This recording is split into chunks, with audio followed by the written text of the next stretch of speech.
तो तुम भी अच्छा खाना बनाया करो ना, जैसे गुल बनाती है। बकवास बंद करो अपनी। इतने टाइम से तुम मेरे हाथ का खाना ही खाते आए हो ना। और वैसे भी अगर तुम्हें गुल आंटी इतनी अच्छी लगती हैं तो जब वो तुम्हें डांट पड़वाती हैं तब क्यों चीखते हो? बस वो खाना ही अच्छा बनाती है, मुझे तो बिल्कुल अच्छी नहीं लगती। और वो हर वक्त मुझे घूरती रहती है। अच्छा, घूरती रहती हैं। अब वो तुम्हें घूर के देखे ना तो मुझे बताना, अच्छी तरह क्लास लूंगी मैं उसकी। तुमने क्या चुराया था गुल के कमरे से जो वो इतना शोर मचा रही थी? एक पेपर था, एरोप्लेन बनाने के लिए लिया था। पेपर? कैसा पेपर? और वो कहाँ है?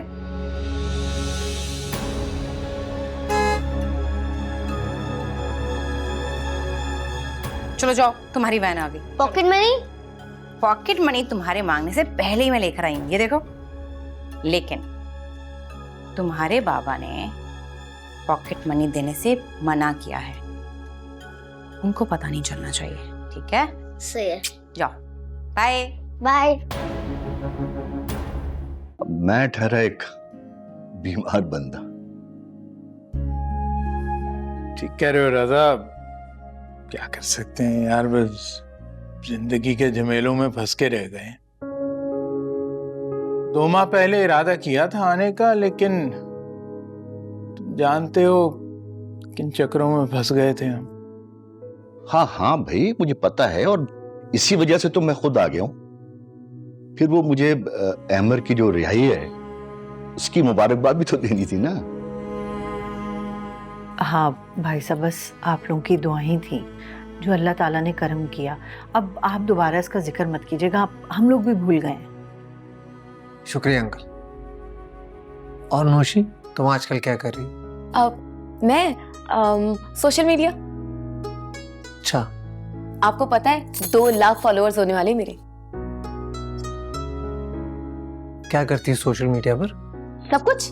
मैंने कुकिंग का कोर्स किया था, इस वजह से मैंने सारी रेसिपीज की बहुत अच्छी अच्छी वीडियोस बनाती हूँ और बहुत वायरल भी होती हूँ। भाई बेटा, ये भी तो बताओ कि तुम्हारे इसी शौक की वजह से तुम्हारे गरीब बाप को जो बजट है वो सारा का सारा अपसेट हो जाता है, क्योंकि घर की सारी ग्रोसरी जो है वो इसी काम में आ जाती है तुम्हारी ये वीडियो के चक्कर में। चलो ये तो बहुत अच्छी बात है भाई साहब, इस बहाने कुकिंग तो करती है ये, वरना आजकल की लड़कियों को तो कुकिंग चुकिंग कोई नहीं आती। आंटी, मैं बहुत अच्छा खाना बनाती हूँ, अगर एक बार आप मेरे हाथ का खाना खा लेंगी ना तो आप अपनी उंगलियां चाटती रह जाएंगी। बनाऊं कुछ? अरे नहीं नहीं बेटा, तुम मेहमान हो, तुम्हें किचन में थोड़ी खड़ा करूंगी। भाभी आप फिक्र न करें, ये खुद ब खुद किचन में घुस जाएगी। अच्छा अंकल, शाम को मुलाकात होगी, मैं बस ऑफिस जा रहा हूँ। आज आप रुकेंगे यहाँ? हाँ शायद बेटा, वो मुझे डॉक्टर के जाने तुम्हारे अब्बू के साथ, फिर देखते हैं कि क्या प्रोग्राम है। ठीक है, आप लोग बैठे, शाम को मुलाकात होती है। खुदा हाफिज। खुदा हाफिज। खुदा हाफिज।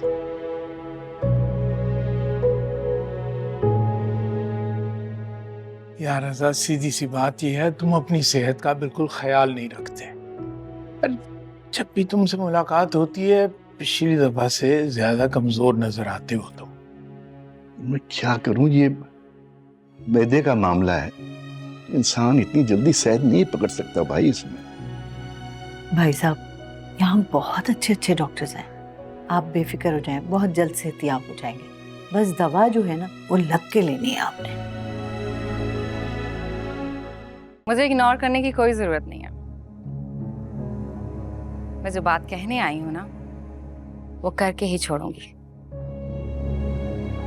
मेरी तो समझ में ये नहीं आ रहा है कि आखिर आप मुझसे बात करने के लिए इतनी बेचैन क्यों हैं? मेरी जूती को भी परवाह नहीं है।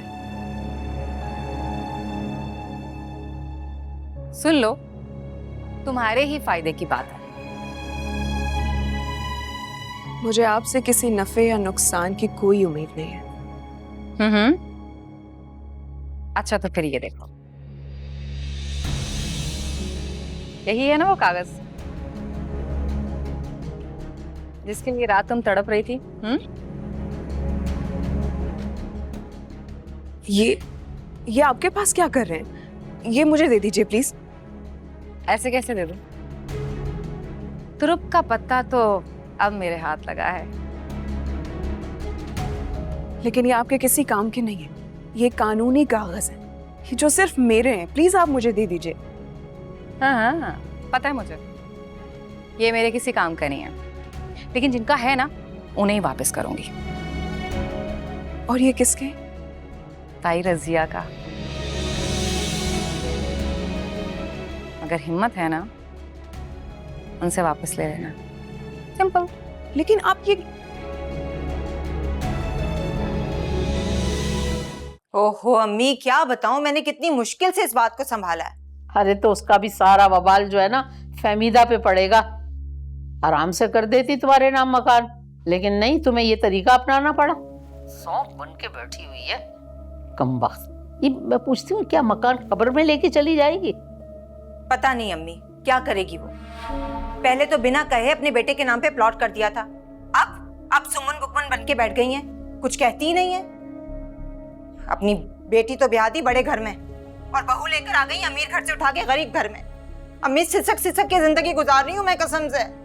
अरे तू फिक्र ही नहीं कर, मैंने तो गुल की सारी लगामें खींच के रखी हैं। अरे उसे एक मिनट सुख का सांस नहीं लेने देती हूँ। अगर मेरी बेटी पे कोई सख्ती है तो मैं उसका पूरा बदला लूंगी। मेरी बेटी खुश नहीं तो उनकी बेटी भी खुश नहीं। जैसे को तैसा और ऐसे को वैसा, बेफिक्र हो जा। बिल्कुल सही कर रही हो अम्मा, यही होना चाहिए उसके साथ। सब्जी तो बहुत नफासत से काटती हो तुम। कोर्स जो किया मैंने, पता है कुकिंग क्लास में फर्स्ट आई थी। गुड। कम से कम तुम्हारे ससुराल वालों की तो ऐश हो जाएगी, हर रोज नए नए खाने जो बना के खिलाओगे।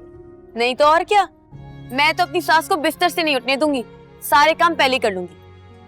वाह भाई, तुम्हारी माँ मरहुमा की तरबियत नजर आ गई तुम्हें। वो भी बहुत नफीस और रख रखाव वाली खातून। पता नहीं इतनी जल्दी क्यों चली गई, बहुत याद आती है। अरे बेटा, उदास नहीं होते, दुआ करते हैं। तुम भी माँ के लिए दुआ करो। आपको पता है मुझे आपके पास से ना अपनी माँ की खुशबू आती। मैं भी तुम्हारी माँ जैसी हूँ बेटा, जब दिल चाहे आ जाया करो। सच में? तो फिर इस बार गर्मियों में यहाँ आ जाऊंगी। वैसे भी मुझे कराची बहुत पसंद है, कराची का मौसम, कराची का समंदर। हाँ भाई, हमारा कराची है ही बहुत खूबसूरत।